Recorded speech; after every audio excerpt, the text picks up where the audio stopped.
हम्म। उठ जाग मेरे चैतन्य प्रभु, तू अजर अमर अविनाशी है। मृत्यु का भय क्यों खाता, तू शाश्वत घर का वासी है। जो मरता है वह तू नहीं है, जो जन्मा वह भी तू नहीं है। पुद्गल का मिलना बिछुड़ना है, तू पुद्गल नहीं अविनाशी है। उठ जाग मेरे चैतन्य प्रभु, तू अजर अमर अविनाशी है। ये वर्ण गंध रस स्पर्श सभी सब तुझ में नहीं, पुद्गल में है। अरु अंधकार भी नहीं तुझ में, तू ज्योतिर्मय अविनाशी है। उठ जाग मेरे चैतन्य प्रभु, तू अजर अमर अविनाशी है। ये नेत्र तुझे नहीं लग सकते, आरूपी अलख निरंजन को। मन इंद्री प्राण भी तू नहीं है, तू निर्विकार अविनाशी है। उठ जाग मेरे चैतन्य प्रभु, तू अजर अमर अविनाशी है। तू एक सदा गायक ही है, फिर क्यों ममता में मरता है। आत्मसात यह हो जाए, नहीं मर सकता विनाशी है। उठ जाग मेरे चैतन्य प्रभु, तू अजर अमर अविनाशी है। आत्म अंतर में आ जाओ, बाहर की दुनिया बिसराओ। जो है उसमें विश्वास करो,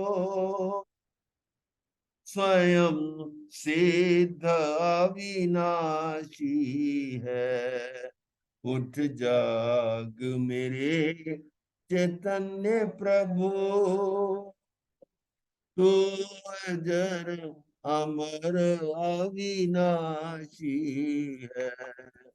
मृत्यु का भय क्यों खाता है, तू शाश्वत घर का वासी है।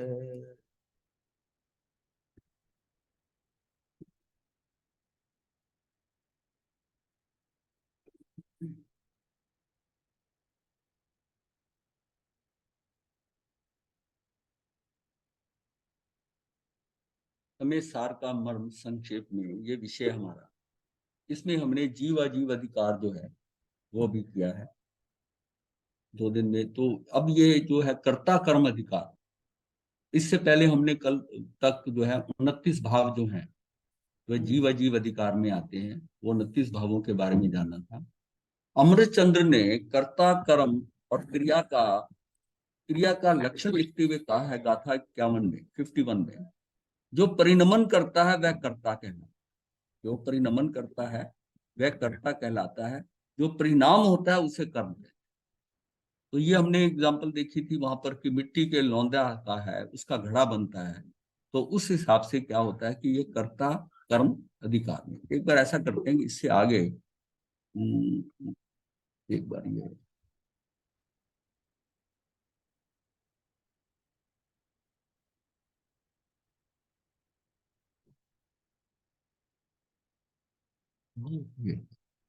ये देखिए कर्ता कर्म में जो मिट्टी है, उपादान, उपादान मिट्टी द्रव कर्ता, मतलब क्या है कि ये कर्ता है।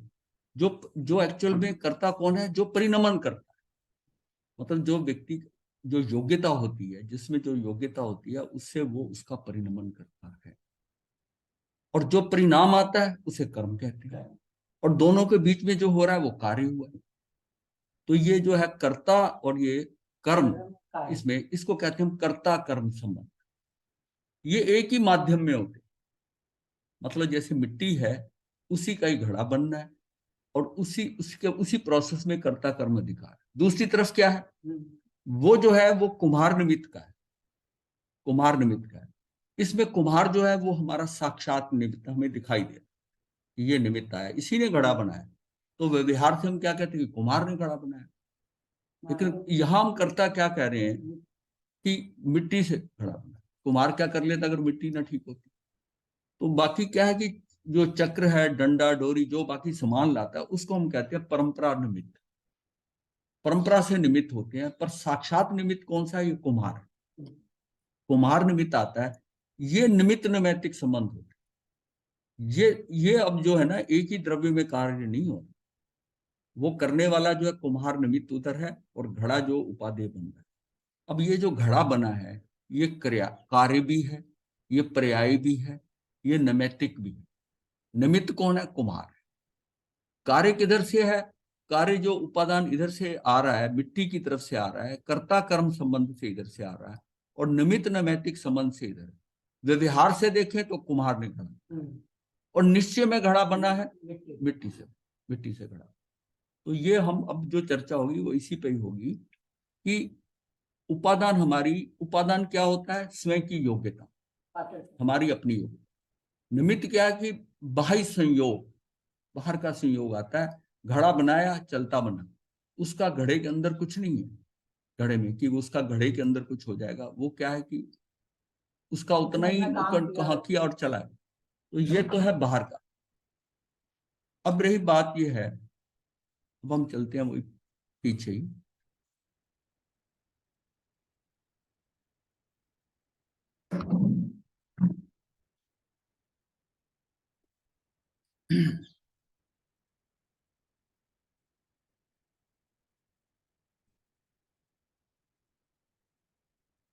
यहाँ अब एक बार हमने वो देख लिया ना, तो जो परिणमन करता है वह कर्ता कहलाता है, जो परिणाम होता है उसे कर्म कहते हैं, और जो परिणति हुई, जो परिणति हुई जो है वह क्रिया कहलाती है। वो जो है वो क्रिया, जो बीच में उनको, जो जिसको हम क्रिया कह देते हैं, क्रिया होता है वो परिणति। वो परिणाम इधर है, कर्ता इधर है, परिणमन हो रहा है तो ये परिणति होगी उसकी। वास्तव में ये तीनों ही भिन्न नहीं है, ये एक द्रव्य की ही परिणतियां हैं। एक द्रव्य है, वो मिट्टी है, उसी में सब कुछ हो रहा है, मिट्टी में हो रहा है। निश्चय ने कर्ता कर्म भाव उसी द्रव्य में मानता है जिसमें कि व्याप्य व्यापक भाव हो। जहां हमने उपादान कहा था वहां व्यापक हो जाएगा, और व्याप क्या? घड़ा हो जाएगा। हाँ, तो या उपादान या उपादेय कह लो कि उपादान क्या है, उसकी योग्यता क्या थी, उपादेय वो बना क्या है? उपादेय भाव होता है। जो कार्य रूप परिणमित होता है वह व्यापक या उपादान कहते हैं। जो कार्य होता है उसे व्याप्य या उपादेय कहते हैं। मिट्टी से घट बना, यहाँ मिट्टी व्यापक या उपादान है, और घट व्याप या उपादेय। ये बड़ी स्पष्ट है, क्लियर है। ये व्याप्य व्यापक भाव या उपादान उपादेय भाव सदा एक ही द्रव्य में ही होता है, दो द्रव्यों में नहीं, क्योंकि एक द्रव्य दूसरे द्रव्य रूप परिणमन त्रिकाल में भी नहीं कर सकता। जो उपादान के कार्य रूप परिणमन में सहायक होता है वह निमित्त कहलाता है, जैसे मिट्टी को घटाकर परिणमन में कुंभकार तथा दंड चक्र डोरी आदि उस निमित्त की सहायता से उपादान में जो कार्य होता है वो नैमित्तिक कहलाता है। वो जो कार्य जो होगा वो नैमित्तिक कहलाएगा। कैसे? जो निमित्त की सहायता से हो, निमित्त की सहायता से होगा, जहां उनका कोई संपर्क नहीं है। जैसे हम कहते हैं कर्मों के कारण हमारा ऐसा हो रहा है, तो कर्म क्या है? इसमें कर्ता कर्म वाली बात नहीं है। कर्म हमारे एक अलग द्रव्य है, हम अलग द्रव्य है। तो वो द्रव्य उस दूसरे द्रव्य से अलग है, तो उसमें संबंध निमित्त नैमित्तिक तो हो सकता है, कर्ता कर्म नहीं हो सकता। कर्म जो है, हमारे कर्म जो है वो कर्ता नहीं है, कर्ता नहीं, कर्म करता नहीं। तो ये क्या, उस निमित्त की सहायता से उपादान में जो कार्य होता है वो नैमित्तिक कहलाता है। ये निमित्त नैमित्तिक भाव तो विभिन्न द्रव्यों में भी बन जाता है। ये सारी सृष्टि के अंदर हमें जो, जैसा हम कहते हैं कि ये निमित्त आया, मेरा कर्म का उदय हुआ, उपादान मेरा है, मेरे कर्म का उदय होता है, निमित्त आता है।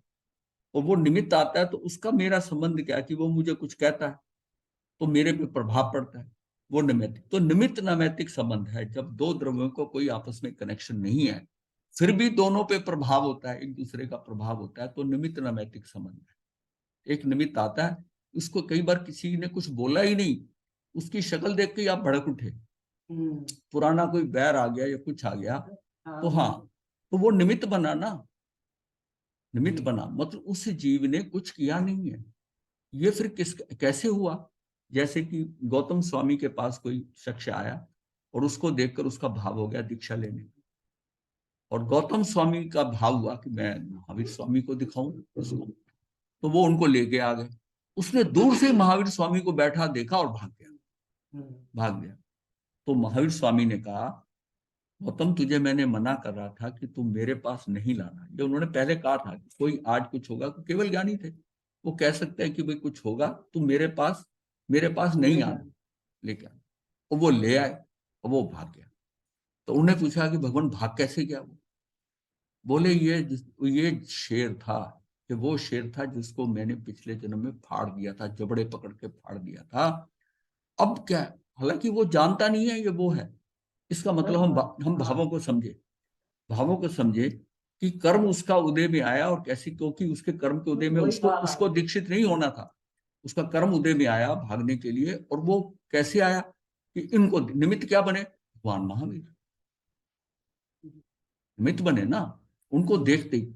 जबकि ना वो तो पिछले जन्म की बात थी, वो तो ना तो उनको जानता है, वो तो केवल ही है, वो तो जानते हैं, पर वो तो नहीं जानता था ना। फिर वो भड़क के उठा, वो भाग क्यों गया?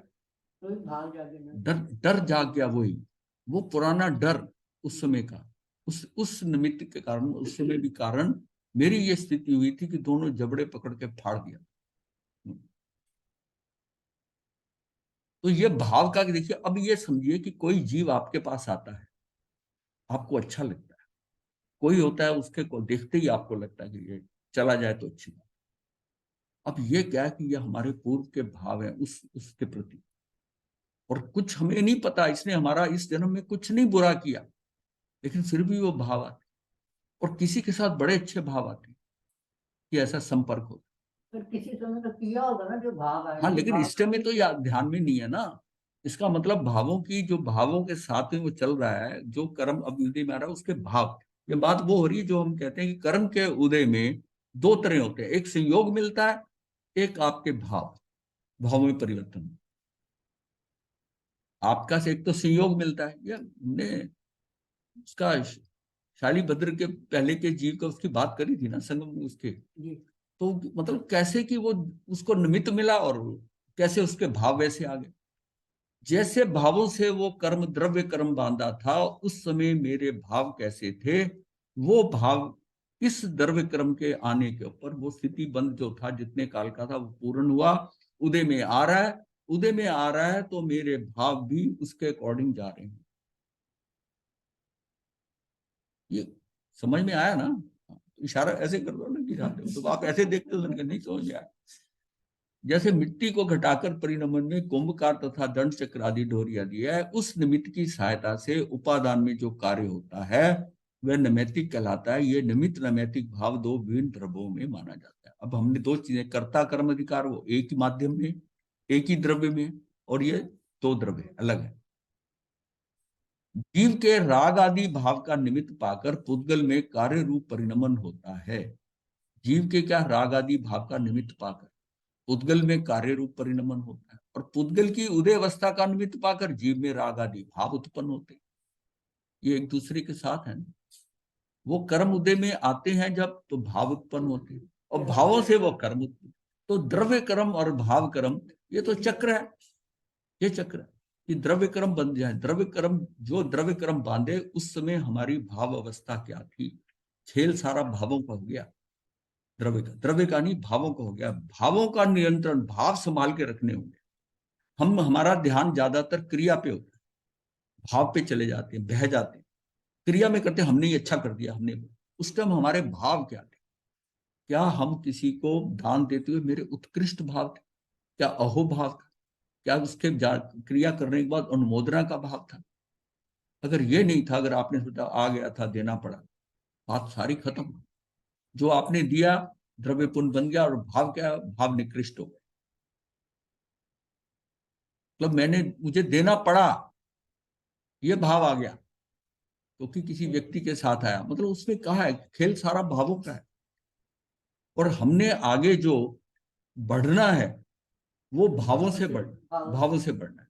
द्रव्य तो धीरे धीरे, जैसे जैसे आपकी स्थिति बढ़ेगी, वो जैसे जैसे कर्म आएंगे, आपका कंट्रोल उतना ही बढ़ता जाएगा। आपकी, जैसे कहते हैं, उन्नत स्थिति हो रही है, उसके ज्ञानावर्णी कर्म का क्षेम हो गया, दर्शनावर्णी कर्म का क्षेम हो गया। अब जो कर्म आ रहे हैं, उसके अनुसार, वो कर्म के अनुसार अब भाव जो बंधे हुए हैं, उन भावों के अनुसार अब स्थिति, हम अगर अपनी स्थिति बदलते जाएं, तो कर्म तो द्रव्य कर्म वैसे ही आएंगे, लेकिन मैं उसकी हैंडलिंग बहुत प्रॉपर कर लूंगा, क्योंकि क्या, मैं सजग हूं। ज्ञान के कारण मैं सजग हूं, ज्ञान के कारण सजग हूं। उसकी स्थिति है, भाई गस सुख माल के सिर पे अंगीठी जल रही है, वो आग लग रही है, खिचड़ी की तरह पक रहा है सिर, लेकिन वो अंदर है। लेकिन भाव क्या है, इसका मतलब भावों का नियंत्रण था। उसमें कोई ऐसा भाव आ जाता तो बाहर आ जाते, मान लिया बाहर आ जाते, तो सारा खेल बिगड़ जाता। मतलब भावों की स्थिति है। इसका मतलब है जब उत्कृष्ट भाव आए, तो लंबे समय तक कर लो। और अगर भाव जो निकृष्ट भाव है, किसी को देखकर अशुभ भाव आ रहा है, उसको there and then finish it. लेकिन मतलब तो अपने हाथ में ये आएगा, ये धीरे ज्ञान से आएगा। जब आपको, जैसे कभी क्रोध करते हो, तो उसको बाद घंटे बाद सोचता मुझे करना नहीं चाहिए था, और एक होता है जैसे ही क्रोध किया, आपको वही रियलाइज होता है कि तुम पे नहीं होता ना, समझ में। होता क्यों नहीं, आगे आएगा। और ऐसी स्थिति भी आएगी कि वो होगा ही नहीं क्रोध। आपकी यही तो आपकी योग्यता बनेगी कि आपको एक बार क्या कि कार्य करने के बाद याद आएगा, और एक क्या कि कितनी बार याद आए, कितने समय के बाद याद आएगा कि मेरे से गलती हुई। कई बार पूरा दिन रात को सोते हुए ध्यान आता है कि मैंने ये क्यों कर दिया। दिन भर ख्याल नहीं आया, कि वो यही समझ रहा मैं ठीक करा, फिर उसकी उसकी गहराई से सोचा तो मेरे से भूल हुई अगले दिन। वो तो बाद की बात है, बाद में रियलाइज करते हैं। हाँ, लेकिन उसी मोमेंट पे, जैसे आपने भी फरमाया कि जब शुभ भाव आ रहा है तो उसको लंबा चलाओ, वो अपने हाथ में कैसे है ना। क्यों नहीं है? वो कोशिश आपने अहोभाव से दान दिया, और साथ में अनुमोदना का भाव ले आए कि मुझे फिर भी ऐसा अवसर मिले कि मैं इसी तरह ही दे पाऊं। और अब जब जब हम कहते हैं, महाराज को भी कई बार कहते थे कि गोचरी का हमें लाभ देना महाराज, जब भी हो जरूर हमें अवसर को लाभ दीजिए। और लिया तो उसके बाद फिर दोबारा फिर हाँ, दीजिए। एक होता है कि एक बार लिया, आपने डाला, और डालते हुए ऐसा सोचा कि ये दोबारा मतलब आ गए। मतलब भावों की उत्कृष्टता रखनी पड़ेगी सारी। खेल जब सब, वो जो श्रेणिक राजा जिस समय जा रहा था जंगल से महावीर भगवान के दर्शन करने, तो उस समय एक लड़की, छोटी बच्चा पड़ा हुआ था, और बड़ी दुर्गंध आ रही थी। उसको दुर्गंधा कहते, दुर्गंधा आती, इतनी बदबू आ रही थी, टिका नहीं जा रहा था। उसने कहा, वो भगवान के पास गए कि ऐसा बच्चा, एक लड़की पड़ी देखी है, रास्ते में आ रही थी, इतनी दुर्गंध आ रही थी उससे, कोई छोड़ गया इसका मतलब दुर्गंध के कारण, और उससे दुर्गंध आ रही थी। वो भगवान ने हंसते हुए कहा, तेरी पत्नी बनेगी। ये तेरी पत्नी बनेगी। वो बड़ा हैरान हुआ। फिर उसने पूछा कि कारण क्या है, इतनी दुर्गंध क्यों शरीर में आ रही है? तो उन्होंने बताया कि पिछले जन्म में राजकुमारी थी और इन्होंने इसकी जो है इसकी सगाई हो रही थी, उसमें तैयारी होकर सब कुछ कर रही थी। इतने में महाराज आ गए। तो बस मतलब है कि औपचारिकता से उसने कुछ नहीं किया, पर अंदर से बहुत खिन्न थी कि इसी समय इन्होंने आना था। मतलब है गोचरी दे रही हो, वो सज धज कर पूरी तैयार, आभूषण पहनकर, अलंकृत होकर, वस्त्र ऐसे पहने हैं, अब उनसे उसको गोचरी देनी है। बस इस बात की खिन्नता के कारण मन में दे भी दी गोचरी मन में, तो सहेली आई तो इस काम में क्या पड़ गई? भाव किया था ना, उसकी वजह से दुर्गंध आ किसका गुस्सा भाव आया था ना, जुगुस्सा भार है ना कि ये क्यों आ गए इस समय। जुगुस्सा भाव कोई थोड़ी, अब उसको भाव का नाम दे रहे हो जुगुस्सा, मतलब उसके भाव अंदर आ गए और उस भावों से उसकी जो सहेलियां थी उन्होंने कहा तू किस चक्कर में पड़ गई? बोली क्या करें, महाराज आ गए थे, करना पड़ता है। मतलब उसको भार मान लिया, देकर भी भार मान लिया। और उससे क्या हुआ कि वो दुर्गंध आई। लेकिन वो जितने समय के बाद उसको बाद में पश्चाताप हो गया या कुछ हो गया, अब वो ठीक हो जाती है। तो उसने कहा मुझे कैसे पता चलेगा? शैनिक राजा ने कहा कि मेरी तो कई रानियों किसी से भी हो जाता है संबंध, तो मुझे कैसे पता चलेगा कि ये दुर्गंध आई है? ये तो अभी तो बच्ची है छोटी सी। बोले जो तुझे तेरी पीठ पे बैठेगी, जो तेरी पीठ पे बैठेगी वही ये दुर्गंधा होगी, भगवान ने कहा। तो फिर वैसा ही हुआ था। हाँ, करीब वो उसके उसके बाद में 13-14 साल या 15 साल के बाद में वो जब बड़ी हो गई, वो अति सुंदर कुछ है, तो वो रिश्ता रिश्ता हो गया। अब जो है एक दिन बात करते करते उसने कहा कि मेरा मन कर रहा है कि मैं आपकी पीठ पे बैठूं। तो उसको पता चल गया ये दुर्गंधा थी। मोह के वश। हाँ, मोह के वश ये दुर्गंधा थी। अब भावों का देखिए कि क्या उसमें क्या किया, भाव थे सिर्फ, भावों से खेल सारा ही मतलब इसमें सारा की खेल भावों का है सारा। जीव के राग आदि भाव का निमित्त पाकर पुद्गल में कार्य रूप परिणमन होता है, तो पुद्गल की उदय अवस्था का निमित्त पाकर जीव में राग आदि भाव उत्पन्न होते हैं। इस प्रकार दोनों में निमित्त नैमित्तिक भाव होने पर भी निश्चय में उनमें कर्ता कर्म भाव को स्वीकृत नहीं करता करता निमित्त नैमित्तिक भाव होने पर भी कर्ता कर्म भाव ना मानने में युक्ति ये दी है, ऐसा मानने पर निमित्त में द्विक्रियाकारित्व का दोष आता है। अर्थात वाली बात बताइए। दो क्रिया ना, मतलब अगर वही वो कर्ता कर्म वाला भी को भी ले लो और निमित्त नैमित्तिक वाला, तो दो क्रियाएं होगी ना। जो खुद कर्ता उपादान से कर रहा है वो निमित्त नैमित्तिक, तो इस ऐसा मानने पर निमित्त में द्विक्रियाकारित्व का दोष आता है। अर्थात निमित्त अपने परिणमन का भी करता होगा, ये जो है, और उपादान के परिणमन का भी तो करता होगा, जो कि संभव नहीं है। सिंपल सी बात है। अगर उसको अगर कुम्हार का भी माने, उधर से भी माने, दोनों से माने, तो नहीं है, नहीं है। मतलब अर्थात निमित्त अपने परिणमन का भी करता होगा और उपादान के परिणमन का भी करता होगा, जो कि संभव नहीं है। कुंदाचार्य ने गाथा 100 में कहा है, जीव ना तो घट को करता है, ना पट को करता है, ना बाकी के अन्य द्रव्य को करता है। जीव के तो योग और उपयोग ही है उनके कर्ता। जीव उसको कुछ नहीं करता। आप जितना कार्य करते हो उसमें क्या आता है कि आपका उपयोग है। वो कहाँ है? उपयोग आपका है। कार्य कौन करेंगे? योग करेंगे आप, मन वचन काया। तो ये तो आपके द्वारा जो है जीव के योग और उपयोग ही उनके करता है। ज्यादा तो मन का सारे ही है, हाथों से भी है, देना सभी आते हैं। मन कहाँ आ गया यहाँ? ये उपयोग लगा हुआ है उसका। उपयोग जैसे किसी को देखती देने का भाव आता है कि नहीं इसकी मैं हेल्प कर दूं, वो है उस पर गया ना, उपयोग गया आपका उसके ऊपर। कई बार निगाह ही नहीं पड़ती, भिखारी आ जाता है, कोई आता है, आप गाड़ी में बैठे, उसको देखती भाव होता है दे दूं इसको कुछ, वो ड्यू होता है ना।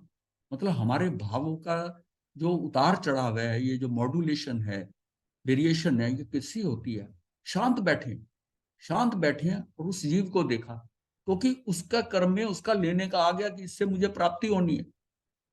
आप सबको नहीं दे रहे, उसको देखते भाव आया, और आपकी गाड़ी में चेंज पड़ी है, उसमें 98 रुपया जो पड़ा, रुपया पड़ा, आपने उठाया उसको दे दिया। सबको आप नहीं देते, उसको आपने दे दिया। उस जीव के कर्म के उदय में आपके उस मोमेंट में भाव, उसको देने के बाद आपकी ग्रीन लाइट होगी, आप चल पड़े। नॉर्मली क्या होता है कि आपको ऐसी जगह के ऊपर रेड लाइट भी होगी, आप खड़े भी हो जाएंगे और फिर आपका ध्यान पॉइंट पे भी चल जाएगा। ये सारी आपकी भावों की स्थिति। और वैसे आप मन में कहते हो ये भिखारियों को देना नहीं चाहिए, पर उसको दे दिया, उसको दे दिया कि भिखारियों को नहीं उसमें देना लेना चाहिए। है, देना था उसका, देना था इसलिए दे दिया। मतलब ये हमारी जिंदगी में इसको जानने से क्या है, सबसे बड़ी चीज है कि आप में सहजता आ जाए। कर्ता भाव खत्म हो गया। मतलब हम कर्ता कर्म भाव पे चल रहे हैं ना, आपके अंदर सहजता आ जाए कि ये होना था, हो गया, तूने किया, मैंने दिया। ये जो बात है ना, ये गड़बड़ कर, ये गड़बड़ कर कि मेरा कर्ता कर्म अधिकार में ये चीज भाव आ जाना, अंदर अंदर भाव आना। हाँ, भाव आना। हाँ, कर्ता का भाव आता है ना, आपको कर्ता का भाव आता है तो भोक्ता भी आएगा, भोक्ता भी आएगा। तो कर्ता कर्ता भाव, हम जो विषय जो हमारा चल रहा है वो कर्ता कर्म अधिकार पे चल रहा है। हमारे अंदर कर्ता का भाव ना आए। अगर ये हम सोचे कि मैंने नहीं इसको दिया, ये ले, इसका कर्म उदय मेरा ड्यू था, देना था, दे हो गया, मतलब बात वही खत्म हो गई। उसको विचारना नहीं, कुछ नहीं करना, मैंने दिया, मैं सोच को सही कर लो, सोच सही कर लो। सोच वाली बात नहीं है इसमें, मैं बात भावों की कर रहा हूं। आप भावों को क्या है कि भाव समझिए, इसमें किसी को सोच के थोड़ी देते हो। मैं जो पॉइंट बता रहा हूं वो भाव है कि जहां करना है, जैसा करना, उस समय वैसा भाव उठ जाएगा आपके अंदर, वैसा भाव हो जाएगा। आओ तो अभी टाइम हाँ, सही है। भाव एकदम आएंगे इतने मोमेंट में, वो भाव आएगा एकदम, दे दिया आपने, तो उस समय आप मैंने दिया, ये भाव नहीं है, क्योंकि वो भाव आपका नहीं था। अगर आपने सोच के दिया तो फिर तो आपने कर्ता भाव आएगा ही आएगा। मैं कर्ता भाव हटा रहा हूं, सोच के करते हो मैंने इसको देना है, आज रास्ते में जितने भिखारी मिलेंगे उसको दूंगा, मैं तो देता ही हूं, ये उसमें कर्ता भाव। महाराज जी, हाँ जी। तो ये जो भावना है ये उस समय आती होगी ना जब जीव विभाव में है, जब स्वभाव में होगा तो परिस्थिति नहीं आएंगी। हाँ हाँ, वो तो ठीक है, जब ये हम ये समझना भाव, ठीक है ना? अच्छा। हाँ ये बात ठीक है, आपने बड़ा ठीक पकड़ा कि ये उसका एक्चुअली देने का जो भाव आ रहा है, ये भी उसका मोहनी कर्म का उदय है, मोह के अच्छा। अंदर। हाँ, ये जो दान देने का भाव आता है, ये भी मोहनी कर्म के कारण आ रहा है, मोहनी कर्म के कारण। हम बात कौन होते हैं सोचने वाले? सोचने व्यक्ति वाली, उसको चाहेगी जैसा कर्म सोचने की उनका। बात नहीं है, सोचना तो बहुत पीछे रह गया। हाँ, सोचना तो बहुत पीछे रह गया। कि योग और उपयोग ही उनके थोड़े हैं। हाँ, जीव के योग, योग तो मेरे है ही नहीं, बस वही वही बात है, योग है। हाँ, योग है ही नहीं मेरा, क्योंकि फाइनल फाइनल जो एग्जीक्यूशन होगा वो योग का होगा। और उपयोग क्या है, आपका उपयोग, उस पर दृष्टि गई और फिर दृष्टि क्वाइन पे गई, उठाया, दे दिया, आपका इतना उपयोग लगा, ले वो गया, अपने कर्मों के कारण ले गया। तो वो मतलब क्या है, वो देने लेने के भाव की बात नहीं देने है। लेने की भाव नहीं है। आप उसको उसको पकड़ो कि मैं अपने अंदर कर्ता तो भाव मैंने कैसे नहीं निकल, दिया। मैंने नहीं दिया, मैं अपना कर्ता, ये ले गया, इसका ड्यू था, देना था, ले गया, ये बस नहीं काम सोचना कि मैं इसको क्यों दूं। क्यों दूं। कर्ता भाव कैसे निकलेगा, ये निकल नहीं रहा ना, यही इतना मुश्किल है कि कर्ता भाव मतलब नहीं। जैसे मनीषा जी ने प्रश्न किया कि योग तो उसके है ही नहीं, योग तो अपने है ही नहीं। वो पहली लाइन आई ना ऊपर, जीव के योग रूप योग उनके करता है। हाँ। हाँ, तो योग उसका है नहीं, तो फिर इसका मतलब कर्ता भाव में योग योग तो उसका है। तो उस पे गया ना, उस भिखारी पे। हर हाँ, गया। वो उसको करता हुआ। तो हाँ, उसका अपने उपयोग का उसका वो, पर उतना ही भाव है ना, पर मैंने दिया इसको, जी। उसका तो नहीं करता भाव है ना, मैंने किया। यह उपयोग भी क्यों गया, क्योंकि उसने लेना है, तो कर्म उदय में आएगा ना। भाव कर्म जो उदय में आते हैं उसके अनुसार होता है। ये द्रव्य कर्म और भाव कर्म को समझते हुए ये समझिए कि अपने को क्या है कि इसकी बैकग्राउंड में जो भाव है उनको मैं ये भी कह रहा हूं कि उनको लंबा करो। अगर अच्छे भाव है, बुरे भाव है तो बड़े शॉर्ट कर दो, उसको वहीं खत्म कर दो, आलोचना कर दो, उसको लंबा नहीं खींचो, उसको उसके बहुत छोटे। तो जब कभी वो कर्म उदय में आएगा, बहुत कम देर के लिए दिक्कत होगी और आप उसी टाइम सही ट्रैक पे आ जाओ। अगर लंबा खिंच गया तो बहुत लंबा हो जाए। अभी कई बार क्या होता है कि हमें कोई कोई बात कह देता है, उसकी बात हमें इतनी चुभती है या ऐसे लग जाती है कि रात को सोते हुए भी ध्यान आता है, सुबह उठते पहला विचार आता है इसने कल मुझे ऐसा कैसे कह दिया। अब क्या है कि वो था तो एक सेंटेंस बोला थोड़े टाइम के लिए, कि भावों में मुझे कितना इन्वॉल्व कर गया, मेरे से आर्त ध्यान भी करा रहा है, वो इतनी लंबी स्थिति वो उसको करना। और ये भी है कि कभी कोई बात करता है, वो उसको उसको लगती ही नहीं है, वो हंस के टाल देता है, वही बात ये है ना। माता ने बेटे को कहा तू इतना नालायक है, गधा है। पड़ोसन ने सुन लिया, 2-4 दिन बाद वो पड़ोसन के घर किसी बात की, वहां कुछ बात करी तो उसने कहा तू तो गधा है। तो वो तो उसको लड़ने को पड़ गया कि तुमने मुझे गधा कैसे कह दिया। वो कहती उस दिन तेरी माँ ने कहा था तो मुस्कुरा के चला गया था, माँ ने कहा गधा, और आज मैंने कहा। कहता माँ माँ होती है माँ गधा कह सकती है, पड़ोसन गधा नहीं कह सकती मुझे। ये क्या है, भाव है ना। उसमें जब माँ ने गधा कहा उसको क्यों नहीं दुख हुआ, वो बल्कि माँ ने गधा कहा वो मुस्कुराता हुआ चला गया कि माँ ने गधा कहा। और अब आज वही चीज सुने, अक्षर वही है, वही शब्द सुने हैं, और आज वो जो है वो उसको बर्दाश्त नहीं है, क्योंकि वो कहने वाला बदल गया, उसके साथ प्रीति है, यहाँ प्रीति नहीं है। योग और उपयोग जो है ना, ये अपने भावों को, जब हमने भाव नियंत्रण करा था ना, कि मुक्ति के लिए भावों का नियंत्रण आवश्यक है, ये बहुत इंपॉर्टेंट था कि सारा है, हमारे धर्म में भावों पे सारा भावों के, हमारा धर्म नहीं, ये धर्म नहीं टिका, ये सारा जो रचना है, ये सब कुछ है, ये खेल आप। अब उसने, अब ये निदान है, जो भी चीजें हैं वो करते हैं, जो तपस्या करने वाले वो भावी करते हैं ना, भाव से सारी स्थिति पलट जाती है, भाव की स्थिति। यही तो है कि मैं जो भाव कर रहा हूं कि मेरा ऐसा नहीं ऐसा हो जाए, ये मेरी अपेक्षाएं या इच्छाएं या मेरी कल्पनाएं, ये जो भाव है उससे मेरी भविष्य की सृष्टि का निर्माण हो रहा है। अगर मैं ये भाव ही नहीं करता कि मुझे मुक्त होना है या मुझे साधु बनना है, हम कहते हैं ये जीवन बड़ा अच्छा है, मुझे कोई साधु वाधु बनने की जरूरत क्या है सब, इसका मतलब है कि आप नहीं चाहते, तो आप इसका मतलब आप इंटेंट ही नहीं दे रहे। जब तक आप इंटेंट को कि कोई ईश्वर नहीं है, सब कुछ आपकी मर्जी से हो रहा है, और आपके पाप पुण्य के को क्रेडिट कार्ड से हो रहा है, उसमें जितने आ जाते हैं, अगर आपने इतना करा आप चक्रवर्ती बन गए। और आप चक्रवर्ती पद मांग के भी कर सकते हो कि मैं चक्रवर्ती बनूं, और वैसे भी हो सकता है कि आपको मिल जाए। मांगने की बात है ना, जहां मांगता है हमेशा उसको पता नहीं उसको क्या मिल सकता है। ये हमने ताम्ली तापस का जब किया था तब ध्यान में है ना, ताम्ली तापस को वो उसको क्या है, उसको आए थे कि हाँ, इंद्र बनाने के लिए, कौन सा, बलिचंचा, हाँ, बलेंद्र बनाने के लिए। बड़ी अच्छी पदवी थी, बलेंद्र बन रहा है, बलेंद्र का हम आप करेंगे, उन्होंने बड़ी रिक्वेस्ट करी, वो अपना उसने बात ही नहीं सुनी उनकी, वो खिन्न होके चले गए, वो ईशान इंद्र बना। क्योंकि हमारी सोच अपने हिसाब से आई कि भाई बलेंद्र बन जाऊंगा, उसने कुछ नहीं जवाब दिया। हम जो मांगते हैं, हम जो डिमांड रखते हैं, हम पूरा एनालिसिस करके नहीं, हम तुच्छ मांग लेते हैं। कई बार क्या है कि हीरा मिलना होता है, हम कांच के टुकड़े मांग लेते। मान लिया हमने क्या मांगा, अच्छी गाड़ी आ जाए, एक बंगला हो जाए, एक ये हो जाए, ये सारे कांच है, तुच्छ है, और हो सकता है कि उसके पुण्य से उसको क्या मिले, उसको किस ऐसा सदगुरु मिल जाए कि उसको 1 या 2 में मुक्ति करवा दे। वो चाहिए उस पुण्य से, उस पुण्य के बदले उसको क्या मिल जाए वो लेना है, तो या आगे बढ़ना है। तो फिर ये क्या है, ये भी बात करी थी, द्रव्य और भाव से पुण्य जो है, द्रव्य पुण्य और भाव पुण्य, इसको भी समझ के चले कि भाव पुण्य ज्यादा इंपॉर्टेंट है द्रव्य पुण्य। कल हमारी चर्चा बीच में ही रह गई थी बात करते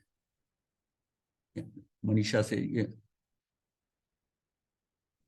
हमें कैसे अधिक से अधिक मिले, यानी कि धर्म के क्षेत्र में भी आए तो भी 5 इंद्रियों के विषयों की भोग सामग्री हमें कैसे अधिक से अधिक मिले। अगर ये भाव है तो इसका मतलब संसार भी छोड़ना नहीं है, इसके लिए परिश्रम कर जीवन काल व्यर्थ किया, यहां तक कि अरिहंत परमात्मा से भी भोग सामग्री ही मांग की। भगवान के आगे जाके भी मेरा ये हो जाए, ऐसा हो जाए। अब जैसे अब आजकल साधु संतों के आगे कहते हैं, मतलब अंदर क्या है, ये आप सुख ना करते हैं, कहते हैं कि मांगते मांगते हैं कि भाई ठीक है मेरा ये कार्य हो जाए। वो भी क्या मांग रहे हो, वो सारा क्या है कि जो ये मांगने का है, ये भोग की सामग्री मांग रहे हो ना, मांग अर्थात उन्हें पाने के लिए धन की मांग करने। जब तक आत्मा की बात समझकर जीवन में उतारी ना जाए तो यही कहा जाएगा कि जीव को मुक्ति के लिए वास्तविक धर्म की बात समझ में नहीं आई। कि मुझे मांगना क्या है, मांगना क्या है कि मुक्ति मांगो ना, बस बाकी सारे काम बीच में आ जाएंगे। मुझे शीघ्र अति शीघ्र मैं मुक्त हो जाऊं, उसमें सारा कुछ आ जाता है। और अगर ये मान लिया कि मैं महाविद्य में चली जाऊं, और महाविद्य में 32 विजय हैं, तो पता नहीं किस विजय में आ जाए। 4 विजय में तीर्थंकर है, फिर तीर्थंकर सारी विजय में थोड़ी है, एक पर्टिकुलर शहर नगरी में है, आप उसी नगरी में अगर आप इंटेंट देते हो कि मुझे वहां महाविद्य के अंदर मुझे सानिध्य मिले, मैं धार्मिक परिवार में जन्म लूं और वहां पर जहां पर तीर्थंकर भगवान है वहां पर मैं वहां जाऊं उनके सानिध्य में, और फिर मैं वहां पर सर्ववृत्ति लेकर और मुक्त हो जाऊं, अगर तो फुल इंटेंट देते हो पूरी करेक्ट, तब तो बात हो जाती। और अगर जो है कि अब थोड़ा सा मांगते हो तो हाँ विदेह में जा, मतलब मांग लिया, आगे का बढ़ नहीं पाएंगे, आगे नहीं बढ़ पाएंगे। जितना वो भी मत मांगो, मांगना है ही नहीं है, वही बात है। अगर मांगते हो तो आप तुच्छता में चले जाते हो, क्योंकि आपकी सोच ना उतनी बड़ी नहीं है, और जो आप कर रहे हो उसका जो जो भी मैक्सिमम परिणाम मिलना है वो आपको वो मिलना है, वो मिल जाना है। तो आप जब सारा व्यवस्थित है, सारा लोक न्याय संगत है, मांगते क्यों? मांगना कहां से आया? जहां पर ईश्वरवाद है वहां ईश्वर है तो मैं उसके मांगू, खुश हो जाएगा, दे दूं। जैन धर्म ये कहता है ईश्वर है ही नहीं है, भाई जो कुछ है तू ही है। कोई खुश होते नहीं, कोई नाराज होते नहीं, हमारा दिल है। हाँ, कोई नहीं, वो कुछ कर ही नहीं सकते, उसका वो अलग द्रव्य है, चाहे वो भी जीव द्रव्य है, मैं अलग द्रव्य हूं, वो मेरा कुछ कर ही नहीं सकते। एक द्रव्य दूसरे कर्म का अत्यंत अभाव है, अत्यंत अभाव है, वो कर ही नहीं सकता। तो फिर मैं मांगता ही क्यों हूं? किससे मांगू? ना ना ना बढ़ना है, मैं मांगना क्यों? मुझे मांगने महाराज की जी, जरूरत नहीं। अपने आप को तो संबोधित कर सकते हैं ना। हाँ हाँ अपने को, लेकिन आप टारगेट भी मानो कि मैं शीघ्र अति शीघ्र मुक्त हो जाऊं, एक ही चीज मानो, हाँ इससे सारे ही आ गए। हाँ यही संबोधित भी तो कर सकते हैं ना। ये भी आपको धीरे धीरे इसको भी छोड़ना पड़ता है, ये भी भाव अच्छा, खत्म होगा। लेकिन अभी आप इसमें ये टारगेट है कि भी मुझे मुक्त होना है, तब आप इस लाइन पे आओगे कि मैं स्वाध्याय करूं, मैं ध्यान वो करूं। संवेग है ना, हाँ, कि अति मतलब तीव्र अभिलाषा मोक्ष की, वही संवेग है। सम्यक तो उसको सम्यक दर्शन के बाद में होगा ना।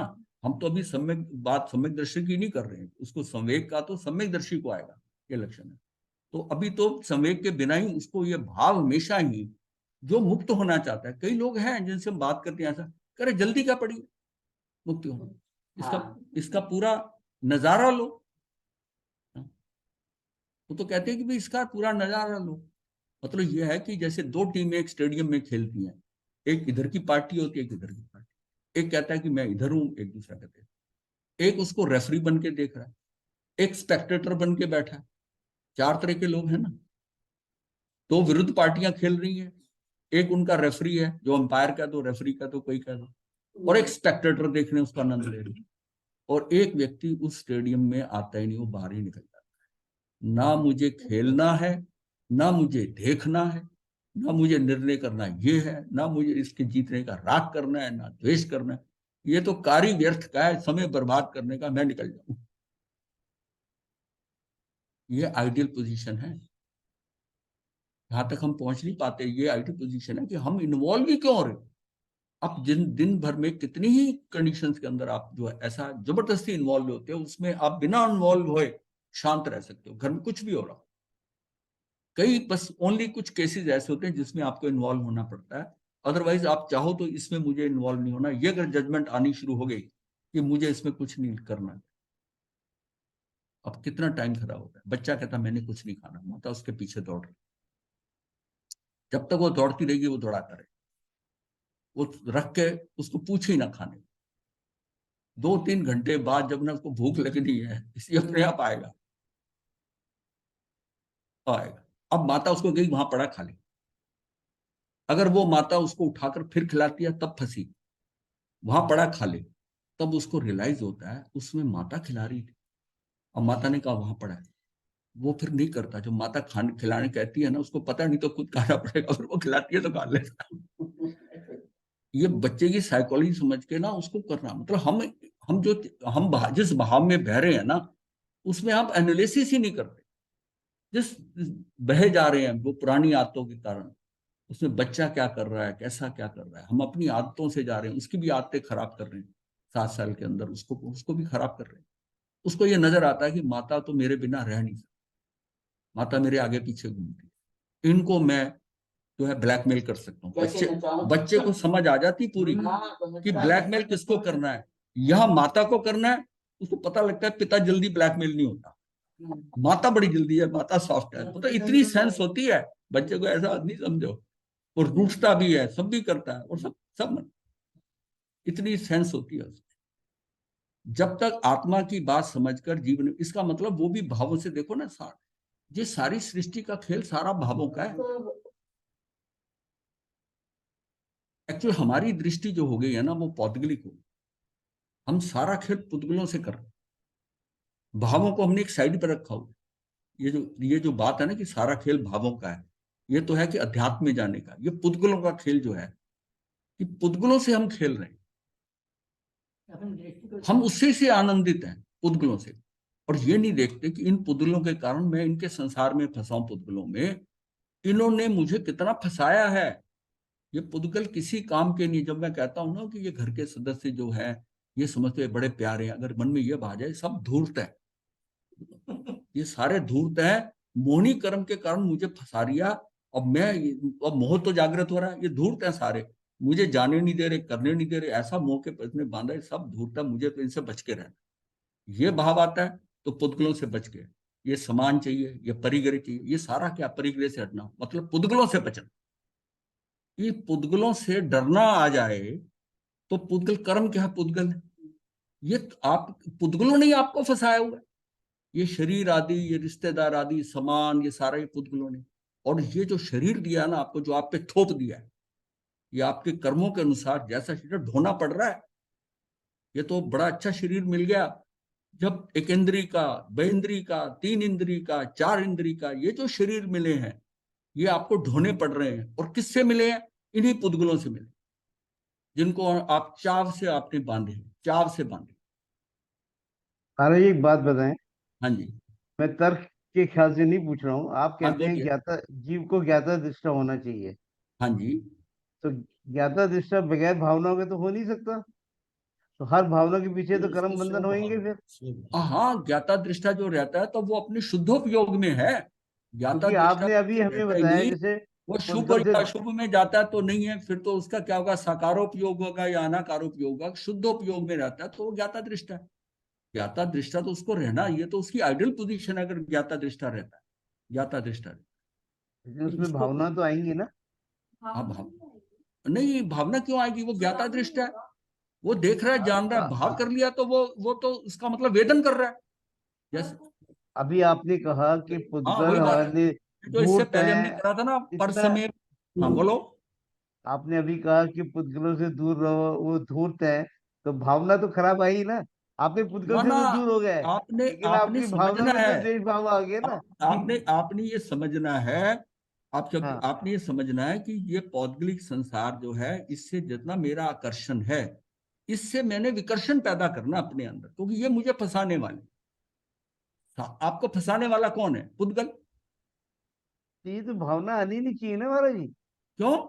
ना अच्छी ना बुरी, ना राग ना द्वेष, तभी पुद्गल तो जो है, होगा।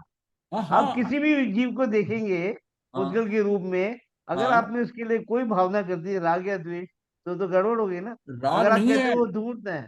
द्वेष नहीं है। आपने कहा कि इनके साथ मुझे अट्रैक्शन नहीं करनी, इनके साथ जुड़ना नहीं है, ये हटना है पड़ेगा। घर छोड़कर आप कैसे, घर छोड़कर कैसे निकलोगे अगर पुद्गलों के साथ इनको धूर्त नहीं समझोगे घर वालों को, कि इनके का धूर्त का मतलब ये नहीं, धूर्त का मतलब है मुझे फंसा रहे हैं। ये वर्ड मेरा नहीं है, बड़े ज्ञानियों का किताब में लिखा हुआ कि परिवार के सदस्यों को धूर्त है, धूर्त, इनके मोह जाल में मत फंसो। हाँ ये राग द्वेष राग है ना महाराज। हाँ जी, ये सिर्फ समझना है, उससे समझना है, राग द्वेष नहीं करना समझना है। है। तो ये राग समझने में द्वेष भी ही नहीं भावना, करना, मतलब वही महाराज आ जी, गया ना महाराज जी। समझने हाँ में जी, भी हाँ। भावना तो आती है ना। नहीं नहीं, देखो ऐसा है, जो आप शुद्ध भाव बात है, कर रहे हैं भावना पे, अभी हमारा नहीं जो नहीं, टॉपिक है भावनाओं वो में भावना ऐसा पे है, आपने अभी भाव तो करने ही है ना।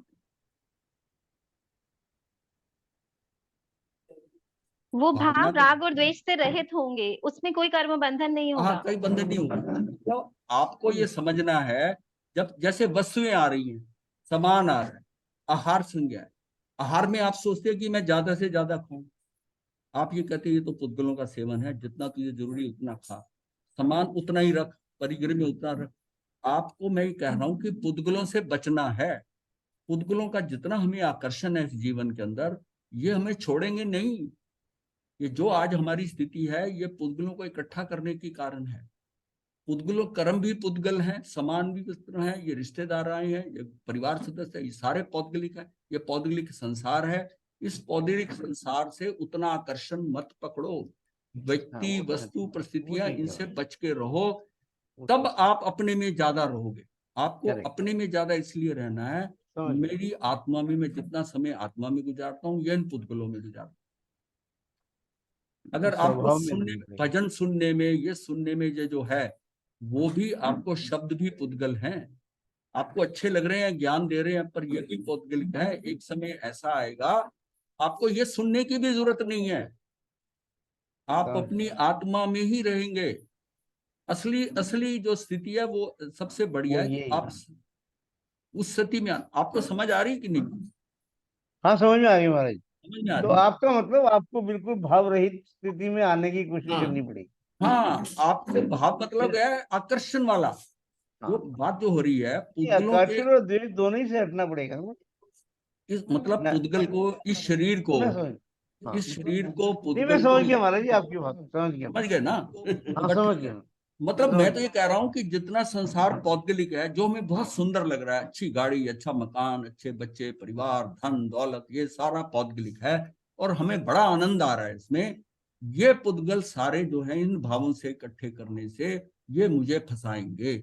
ये जो शरीर मिले हैं, ये पौद्गलिक मिले हैं, जब से मैं इन पुद्गलों से अपना किनारा नहीं करूंगा, मैं मुक्ति के मार्ग पर नहीं समझ जाऊंगा। ये बड़ी मोटी बात बता रहा हूँ।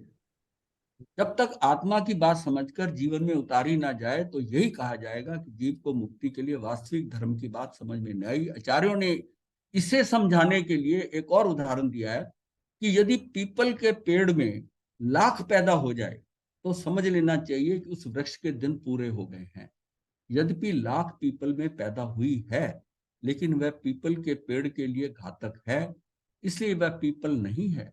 क्योंकि जो जिसके लिए घातक होता है, वह उसका नहीं माना जाता। तो जिसके लिए घातक है, अब जिस पेड़ के अंदर लाख पैदा होनी शुरू हो जाती है, उसके अंदर वो लाख पैदा होनी शुरू, इसका मतलब वो पेड़ गया, अब है वो पेड़ नहीं हुआ। तो या ये माने कि जैसे शरीर में कैंसर पैदा हो गया, तो ये यद्यपि कैंसर शरीर में ही पैदा होता है, लेकिन फिर भी वह शरीर के लिए घातक है, इसलिए वह शरीर नहीं है, घातक बीमारी है, जो कि निकालने योग्य है, उसे रखने योग्य नहीं माना जाता। तो शीघ्र गति से उसका उपचार करके समाप्त करने का अथक प्रयास किया जाता है। ये जैसे आपका कैंसर उसके हो गया, ये पुद्गल जो है ना, ये इस दोनों एग्जाम्पल से, उसमें पेड़ में लाख पैदा हुई, इसमें शरीर में कैंसर पैदा हुआ, ये सारा क्या है कि ये भी एक अलग चीज पैदा हो गई है, और इससे हम जल्दी से जल्दी मुक्त हो जाएं। ये पुद्गलों का जितने भी पिंड हैं, पुद्गल हैं, जितना शरीर है मिलता जाएगा, जितना पुद्गलों के साथ आकर्षण है, आप मुक्ति के मार्ग से उतना ही उसमें विलंब होता जाए। पुद्गलों से विकर्षण पैदा हो जाए, मुझे समानी, मुझे उतना ही खाना जितना मुझे चाहिए, मुझे उतना ही धन चाहिए जितना मुझे चाहिए, सारी चीजों को सीमित करते हुए पुद्गलों को सीमित कर लिया। फिर परिवार सदस्य अपने को सीमित करके, किससे सीमित करना आपने? आप आत्मा है और बाकी सारा संसार जो दिख रहा है वो पौद्गलिक है। आपने अपना संसार सीमित करना है पुद्गलों से, और हम किस में लगे हुए हैं कि पुद्गल इकट्ठे करने लगे हुए हैं। धन ज्यादा हो जाए, ये ज्यादा हो जाए, उसका बड़ा बड़ा पूरा भरा पूरा परिवार छोड़कर वो जीव गया यहाँ से, ये उसकी क्वालिटी मानी जाती है कि ये इस संसार से गया और पूरा भरा पूरा परिवार को छोड़ के गया। मैं कह रहा हूं वो ऐसा व्यक्ति हो जो छोड़ के गया, वो अकेला ही था, वो आइडियल कंडीशन है। ये दुनियादारी की बातें हैं सारी।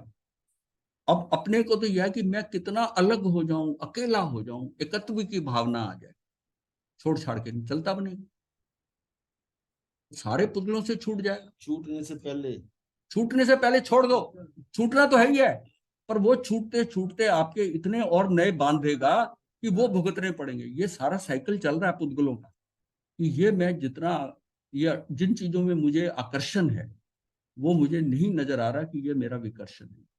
परिवार के सदस्य को कोई धूर्त कहता है? अपने परिवार के सदस्य वो धूर्त इसलिए कह रहा है कि मैं इनसे छूट नहीं पा रहा।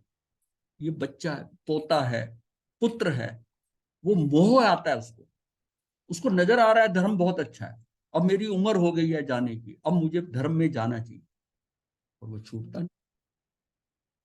ज्यादातर लोग इसी में फंसे हुए हैं। ये थोड़ी है कि वो अज्ञानी है, सारे सब जानते हैं। जो धर्म से थोड़ा भी जुड़ा है कि भाई मुक्ति के लिए ये सारा ये मोह माया सब जानते हैं, लेकिन फिर कहते हैं छूटते नहीं।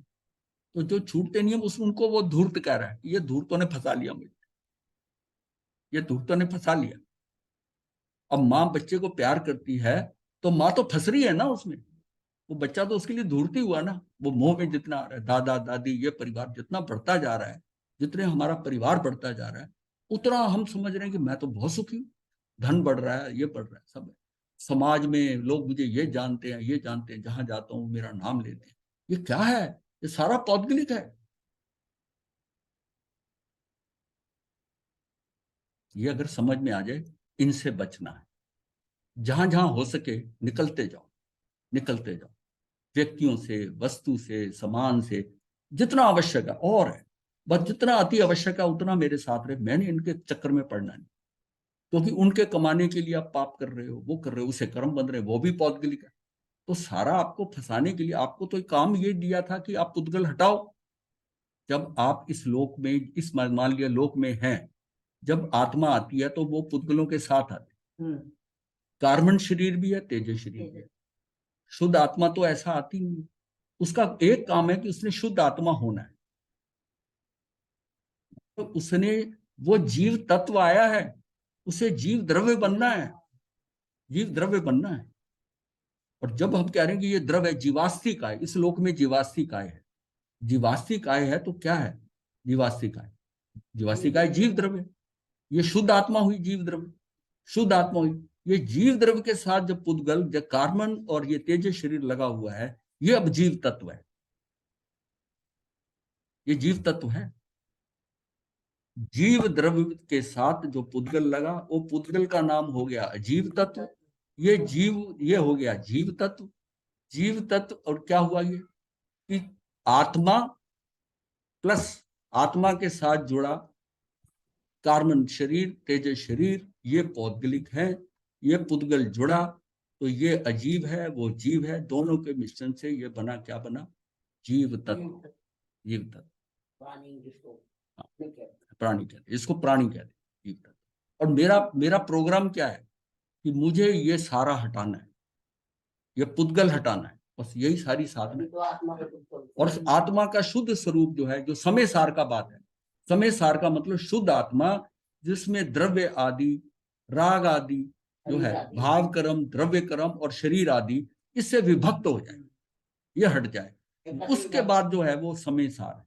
एकत्व विभक्त आत्मा, मेरा मतलब मेरा कुछ संबंध ही नहीं रहा। जो 14वें गुणस्थान के बाद जो आत्मा जाती है, वो सारा वो छोड़ के जाती ना, तेजस और कार्बन शरीर। इसका मतलब 9 तत्व का जो खेल है, 9 तत्व का है, वो जीव तत्व का है। और उसका गायक स्वभाव है, जबकि आत्मा में तो अनंत शक्तियां हैं, अनंत है, लेकिन वो सारी क्या, कोई ढकी हुई है, कुछ कैसी है। जीव का गायक स्वभाव जो है, जीव तत्व अलग है और जीव द्रव्य अलग, द्रव्य। इसको अगर हम गहराई से समझ लेंगे तो समझ आएगा कि हम जीव तत्व, हमको इन पुद्गलों से बचना है, ये हमारी असाइनमेंट है।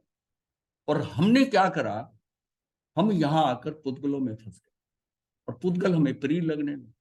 अब छूटेंगे कैसे? जिनको छोड़ने के लिए आए थे उनको हम गले मिल रहे हैं, उनको बढ़ा रहे हैं। उनको बढ़ा रहे हैं, उनको हम बढ़ा रहे हैं। तो हमारा तो सारा हमारा तो सारा कार्यक्रम ही उल्टा हो गया। अब 9 तत्व तो हमें ये कह रहे ना, तो आने वाले रोक और बंद कर, पड़े हुए को निर्जरा कर, संवर निर्जरा मोक्ष। यही रंगमंच है। हाँ, यही रंगमंच है। जीव अजीव का बंध, पुण्य पाप का आश्रव। जहां तक तो तू फंस रहा है, आश्रव तक तुझे फंसा रहा है। अब तेरा मुक्ति का भाव आ रहा है तो कर संवर निर्जरा मोक्ष। तो संवर कैसे होगा? अनाश्रव से, मतलब ये पुण्य पाप का आना बंद कर, और उसके बाद में संवर, संवर के बाद निर्जरा, और पूर्ण निर्जरा मोक्ष। बंध का भाव। तो खेल तो सारा इस मुक्ति का यही है ना। तो किसको, जिसको छोड़ना है, हम तो उसके पीछे ललायत होकर उसके पीछे पड़ेंगे। बस इतनी सी बात समझ में आ जाए।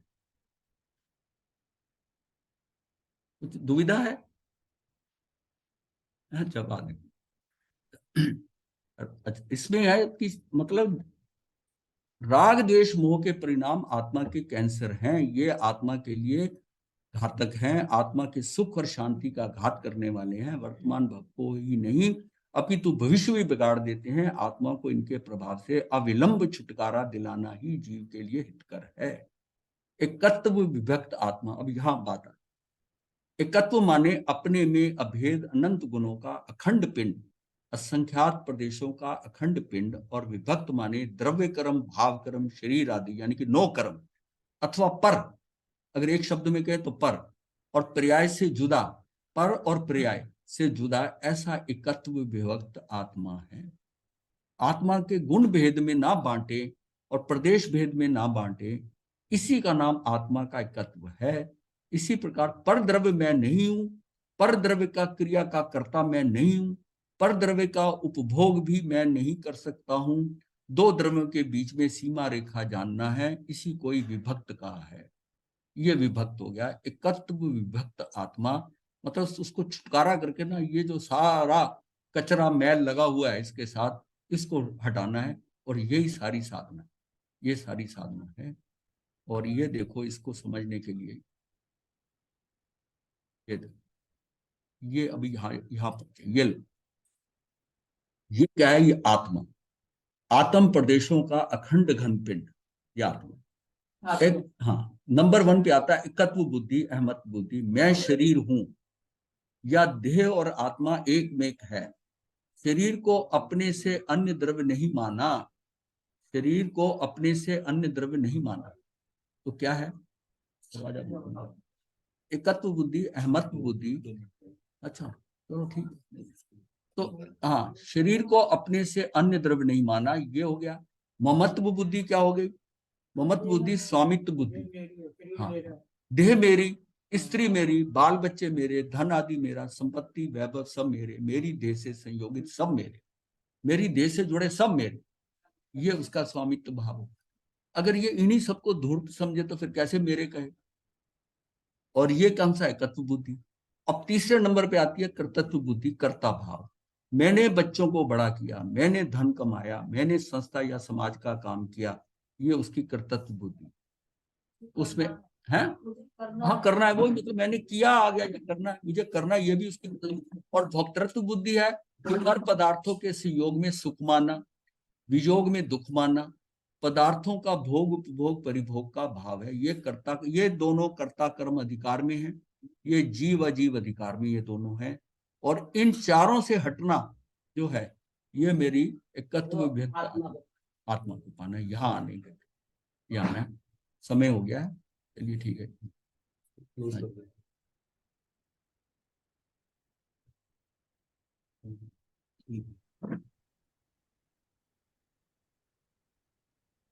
तो एकत्व विभक्त आत्मा ये क्या है कि ये सारा कचरा मैल जो है ये हटाना है। पर मैं अपने अंदर क्या चेंजेस लाऊं?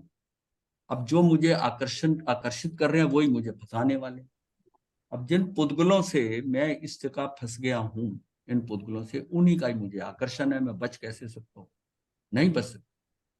तो ठीक है, परिवार को छोड़ नहीं सकता, धन छोड़ा नहीं जा रहा, शरीर जितना बाहर का पौधगिलिक है उसमें मैं फंसा हुआ हूं, उसको मिनिमाइज करना, मिनिमाइज करना।